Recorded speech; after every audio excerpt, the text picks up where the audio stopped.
ভুল হয়ে যাচ্ছে। নরেন্দ্র মোদী তো আপনার আমার মতন জৈবিকভাবে জন্মগ্রহণ করেননি। তিনি তো লোকসভা ভোটের আগে নিজেকে বলেছিলেন আমি জৈবিকভাবে আসিনি, মানে বাবা মায়ের মিলনে উনি জন্ম হয়নি, তিনি ভগবান হয়ে আসতে চেয়েছিলেন। কিন্তু এখানে এসে বাংলায় এসে মমতা ব্যানার্জির কাছে তিনি আটকে গেছেন। তাই আমরা বলবো যে বাংলার মানুষ আজ আমাদের দায়িত্ব, আমাদের কর্তব্য দিদির পাশে থেকে দিদির হাতকে শক্ত করে বাংলাকে এগিয়ে নিয়ে যেতে, যাতে আমরা এই নরেন্দ্র মোদী সহ বিজেপির যে দল আমাদের সুখ শান্তি সোনার বাংলাকে বিনষ্ট করতে চাইছে, ক্ষতি করতে চাইছে, সেটাকে আমরা পরাজিত করতে হবে।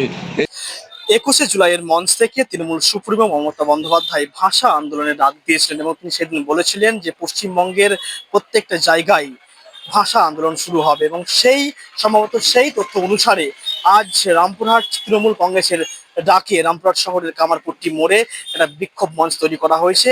বিশেষত যারা বাইরে কাজ করে অর্থাৎ পরিযায়ী শ্রমিকদের ওপরে বাইরের রাজ্যের অর্থাৎ বিজেপি শাসিত মানুষদের যে অত্যাচার তারই প্রতিবাদে আজ রামপুরহাট শহরের পাঁচ মাথা মোড়ে একটি বিক্ষোভ মঞ্চ তৈরি করা হয়েছে এবং সেই ছবি সরাসরি আপনাদেরকে দেখাবো RM নিউজ 24 এর ফেসবুক পেজে। দেখতেই পাচ্ছেন এখানে স্টেজ রয়েছে এবং লেখা রয়েছে বাংলা ভাষা ও বাঙালিদের উপর নির্যাতনের প্রতিবাদ ও অবস্থান বিক্ষোভ।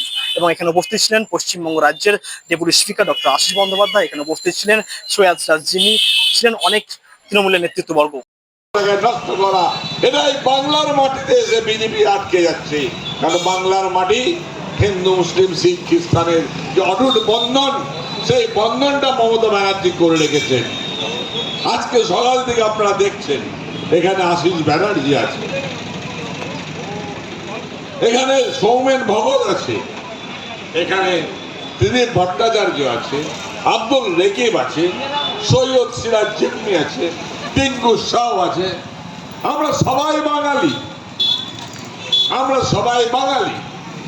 আমরা বাংলায় একসঙ্গে একজোট হয়ে আছি।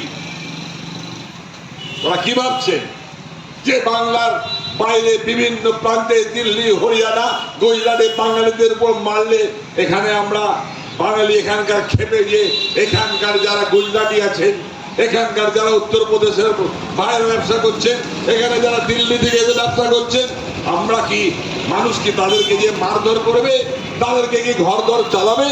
এই অশান্তি সৃষ্টি হয়ে বাংলায় রাজনীতির মাটি নেবার উদ্দেশ্যে আমার ধারণা বিজেপি জেনে শুনে পরিকল্পনা করে ভারতবর্ষের বিভিন্ন প্রান্তে বাঙালিদের উপর অত্যাচার করছে।